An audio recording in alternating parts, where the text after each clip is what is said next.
Magandang araw po sa ating lahat, sa lahat po ng sumusubaybay sa Daily Word.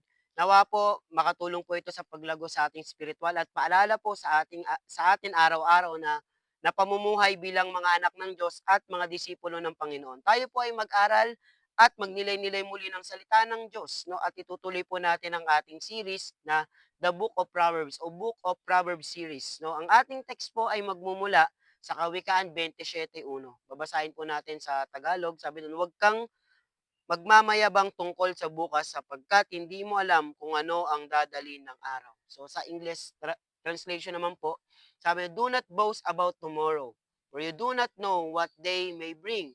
O sabi sa Good News Translation, "Never boast about tomorrow." Huwag tayong magmayabang sa araw ng bukas.